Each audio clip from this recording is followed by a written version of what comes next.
Istoryang kahadlukan.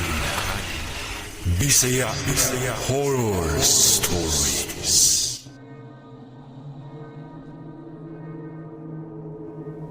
Maayong adlaw Sir Kay ug sa tanang mga tigpaminawan diri sa istoryang kahadlukan Bisaya Horror Stories. Itago lang ko sa pangalan nga Fred. Usa day ko ka tricycle driver ug ana ako karon diri nagpuyo sa Talisay City sa Cebu. Kini nga istorya kaagi kini nako nga nahitabo sa usa ka tulay didto sa amo ang napuy-an sa una. Kaagi kini nga dili gyud nako mahikalimtan ug mao sa gyud kini ang rason ug kun ngano dili nako mosayo og gikan hasta pod ang magpagabii sa ako ang pagpamasahero. Nakasinati man gud ko hadlok-hadlok ug wala pod to nako damha nga ipasuway pod ay kadto sa ako ug para inyong masayran ng tanan, diri nako sugdan ang akong istorya.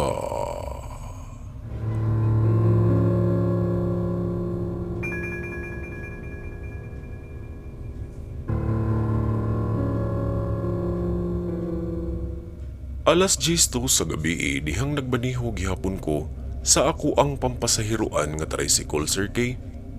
Nangyawat ko atong hingayuna, kay bag-uhay lang yun nga mituang ang kusog nga uwan, unya panigurado, daghan sa yun ang manakay atong mga orasa. Ug wala yun ko masayok, kay didto sa may paradahan, anaagi daghang pasahero ngadto ang nagpaabot nga anaa sila'y masakyan. Wala pagali ko nakaparking, puno na dayon ang ako ang tricycle kay gusto na gyud sa mga pasahero nga makapauli na sa ilahang tagsa-tagsa nga ulian. Milarga ko ato nga puno, unya mibaybay na ko sa dalan pasulod na ngadto sa amoa nga dapit. Humagpanganaog sa ako ang mga pasahero. Mibalik pagyud ko kausa didto sa may paradahan kay para makadala na pud kog laing pasahero sabay pauli na dayon pagkahuman ako hatod sa katapusan na akong madala. Dihang milarga na pud ko, aduna ko'y usa ka pasahero nga adto pa sa unahan sa amoa ang iyaha di ay nga kanaugan. Obligado ko nga makahatod, kay dako man kini gihatag nga plite, mahatod lang gyud daw kuno siya sa ilaha. Samtang kami na lang duha ang nagbiyahe. Nagstorya-storya pa mi sa maong pasahero, hangtod sa miabot nami didto sa may tulay na nga dapit.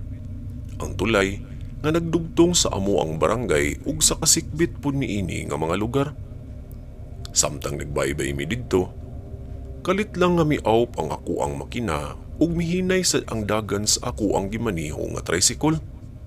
Mitaligsik na sa dugbalik atong higayuna ug gisapot gyud ko kay hingpit na gyud nga napawong ang makina unya anaa pa gyud mi didto sa may tunga-tunga nga bahin sa tulay.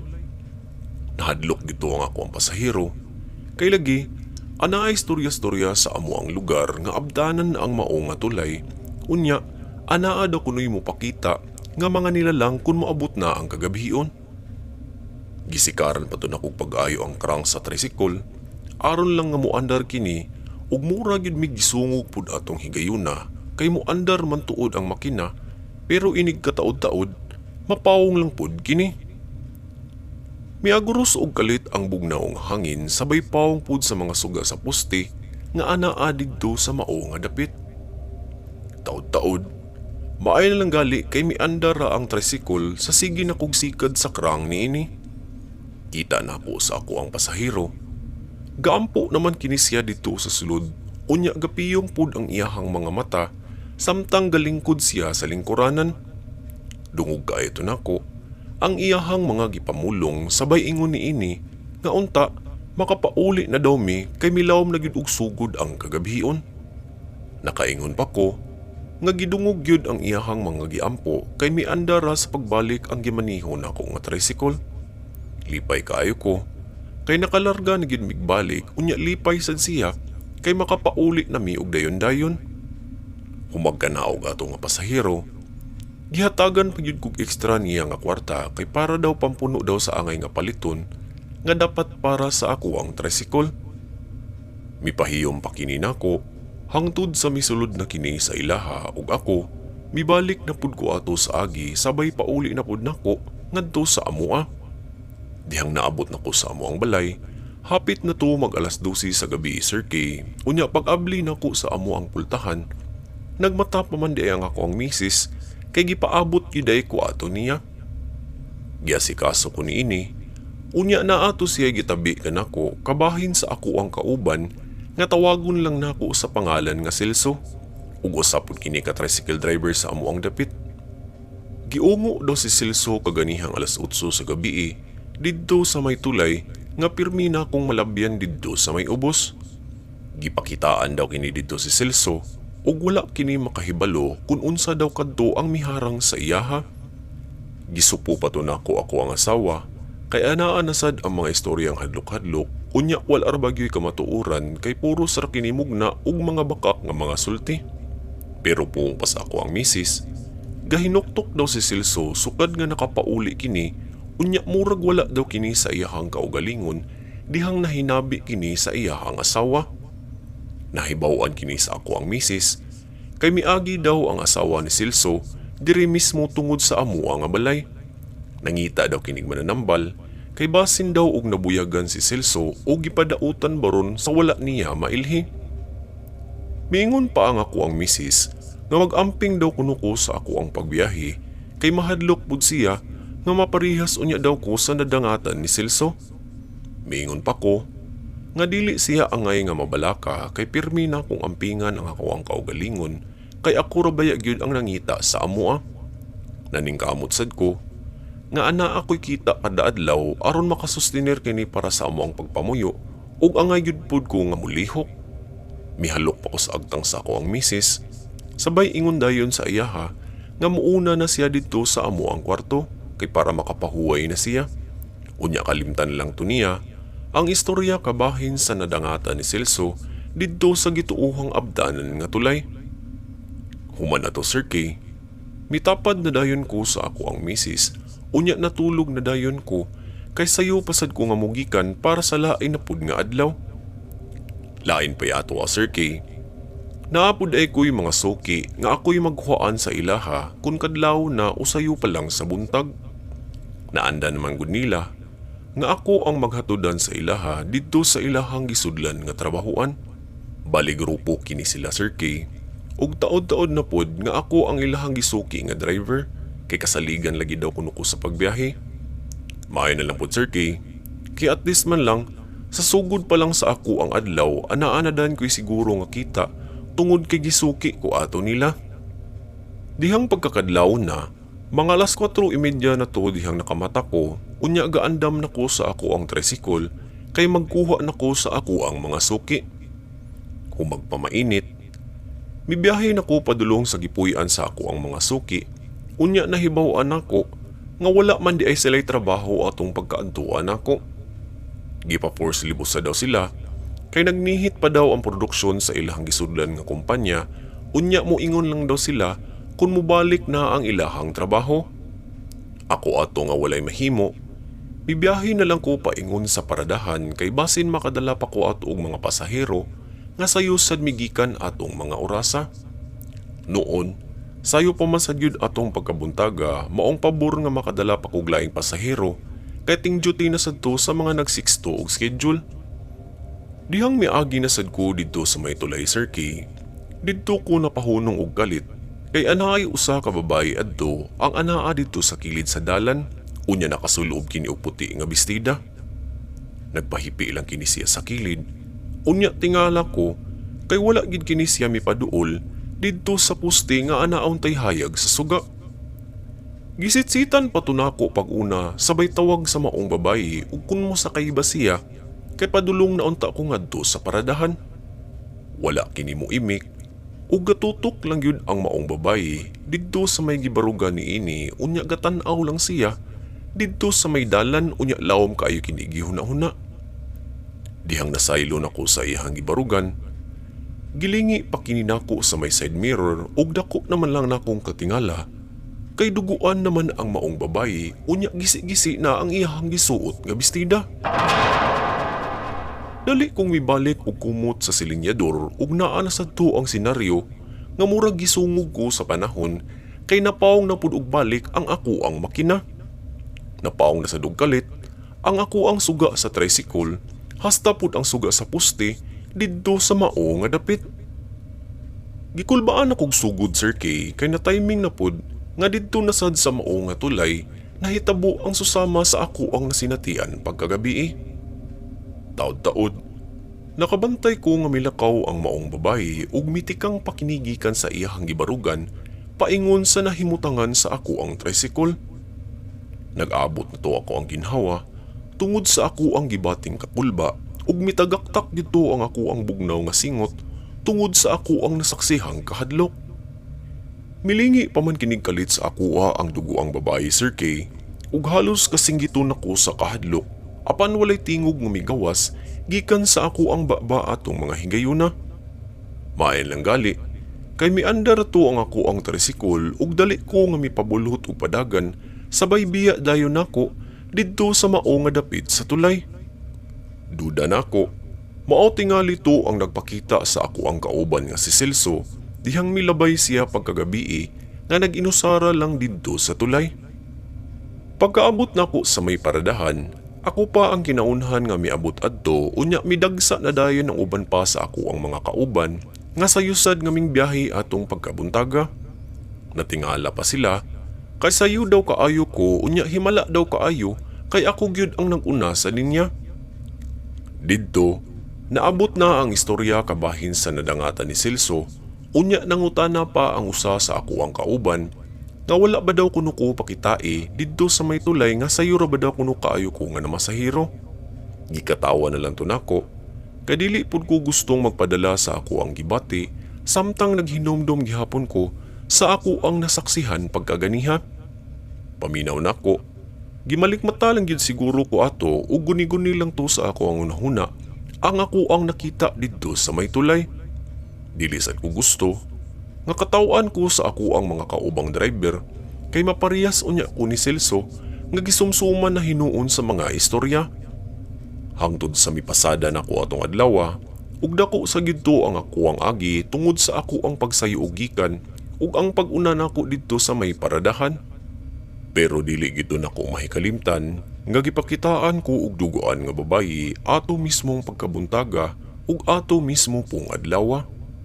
Mao katoy rason Sir Kay nga dili na ko mosayo og gikan kun wala ko'y madala nga pasahero paingon ngadto sa may paradahan. Naa na sa to'y usa kagabi Sir Kay nga padulong na sad ko nga mopauli unya maura gihapon ang ako ang gawi sa ako ang pagpamasahero. Magdala gihapon ko pasahero unya mopauli na dayon ko inig kahuman naghatod sa katapusan na akong mahatod. Atong higayuna Sir Kay, wala na ko'y sakay paingon ngadto sa amoa kay mikanaog na ang katapusan na ako nga pasahero didto sa pikas nga sityo. Samtang nagbaybay ko sa tulay atong gabiuna, kalit lang ana ay misinggit sa ako unya napalingi ko ato didto sa may likod nga bahin. Kalit lang adunay midasmag sa may atubangan sa ako ang tricycle ug kita kaayo to nako nga usa gyud kadto ka bata ang ako ang nabanggaan. Miuyog pa ang ako ang tricycle kay naa jud ko'y naligsan unya duda nako napasok gyud didto sa may ilawom ang bata nga ako ang naligsan. Nagkurog na ko sa kahadlok Sir Kay kay first time gyud to nako nga makaligis ko ug makadisgrasya pod.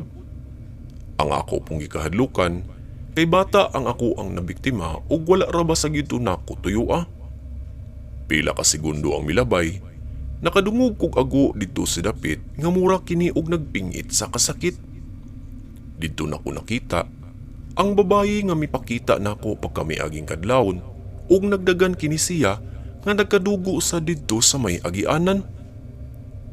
Kita gidto nako Sir Kay nga giadto niya ang usa ka bata nga nalupog didto sa may dalan unya duda nako iyaha siguro kadto nga igsuon. Mialingugog ang hilak sa maong babayi hangtod sa mura kinig milanog unya nagpabalik-balik kini sa ako ang unahuna ug sa ako apong pangdungog. Dihang mi aksyon kog duol nila, naghilak na ko ato kay wala gyud nako matuyo nga makadisgrasya ko ato unya mangayo unta ko ato pasaylo sa ilaha. Pero kalit lang, nawala kini silang duha Sir Kay unya mura kini silang nahimong abog nga nahanaw lang pud og kalit sa dapit. Dali ko nga mibalik didto sa ako ang tricycle Sir Kay ug paspas kong mipaandar sabay harurot pag-ayo kay wala gyud ko makasabot sa ako ang gibati ug mga nakita. Nang limbawot pag-ayo ko ang mga balahibo kay nakamatikod ko nga misakay man hinuon ang duha ka managigsuon didto sa may likudan nga bahin sa ako ang tricycle. Kita to nako nga nagkadugo gyud ang duha samtang galantaw ko sa ilaha didto sa may samin sa atubangan.